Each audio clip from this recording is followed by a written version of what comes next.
The border crisis and illegal immigration was one of the top issues voters said they wanted Donald Trump back at the White House. And now we're getting a clearer picture of how the borders will look after the Biden-Harris administration allowed millions of illegal migrants into the country over the past 4 years.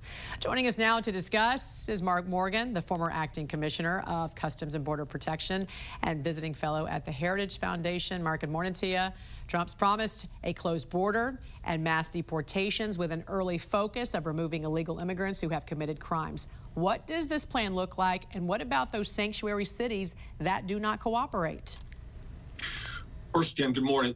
That's just going to be part of a multi-layer strategy. They're really going to focus on three elements. One is the security of our physical border to stop the bleeding of illegal aliens, crimes, criminals and drugs, and now security threats from pouring in. The second element, as you said, is going to be interior enforcement. So those that do get through our frontline defenses, they're going to have to know that they're not going to remain here, that they're going to be removed. And the last leg of that is going to be to go after the cartels. As far as the physical border, we're going to implement the same policies that he did during his first Trump administration that were found to be very successful. And that's going to be really, it's going to fall under the umbrella of consequences and deterrence. And we're going to use policy and resources to do that, like the Remain in Mexico program, Indian Catch and Release, as well as giving technology and personnel, and of course, constructing the wall. As far as interior enforcement, Jan, if it wasn't so serious, the hysteria and fear-mongering is almost laughable. We've been removing illegal aliens for the past 4 or 5 decades. Under the Clinton administration, we removed 12 million illegal aliens,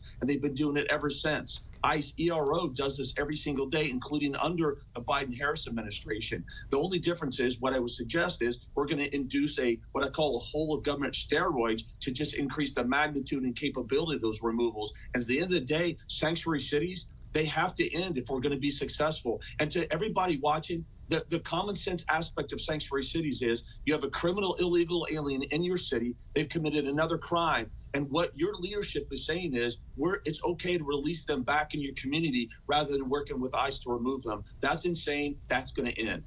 So how can you force this? Would you withhold funding from these sanctuary cities? Yeah, that's I'm not an expert in the policy that can be done, but that's just the basic common sense strategy. It's kind of like the highway, right? National speed limit.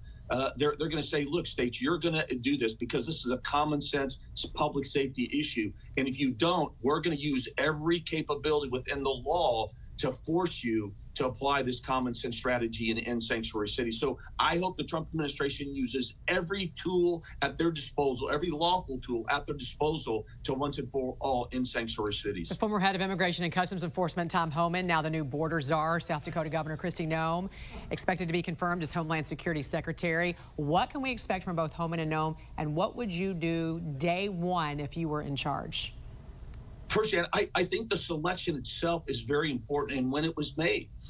First of all, he created a former border czar position when under the previous administration, that was held by the Vice President of the United States. So that's sending a strong message of the equivalency there. And then he actually nominated and selected the border czar before the Secretary of State, before the Secretary of Treasury, before the Secretary of Defense. That's sending a very powerful message how important it is for this president, and that what he was saying on the campaign wasn't just rhetoric to get his base fired up, is that he's really going to carry forth with what he promised he was going to do. And of course, Tom Homan is an obvious pick for that.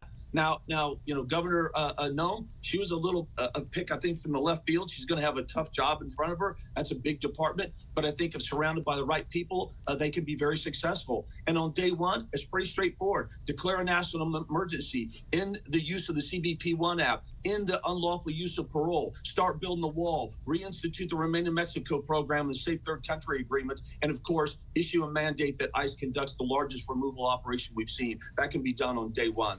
Very quickly, you had a significant role with the FBI as well as former acting commissioner of Customs and Border Protection in 2 different administrations.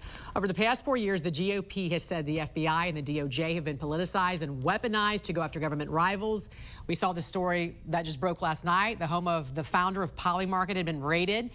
He has a betting platform that predicted a Trump win, and he says this was obvious political retribution by the outgoing administration.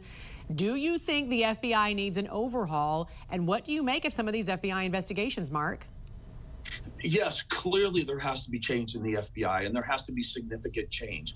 It's unquestioned that the majority of the public have lost trust in the Department of Justice and the FBI. And the leader, look, I still believe that the majority of the rank and file are still in the FBI wanting to do the right thing for the right reasons. I believe this is a leadership issue. How far down in the chain of command is yet to be seen, but that's the fact. And this leadership has chosen, rather than just be honest with American people and address their concern, they have developed a bunker-like mentality and at times a bizarre approach to actually attack and go after the naysayers, go after the people that have questioned them in a defiant, and again, bizarre ways at times. I've seen Christopher Wray get angry when they question him over January 6th. I just didn't understand that, instead of just addressing and talking about those concerns. So at the end of the day, if they're going to regain the America's trust in their agency, which they need, there's going to have to be significant change. At the bottom line, they just have to get back to the basics to protect the American people.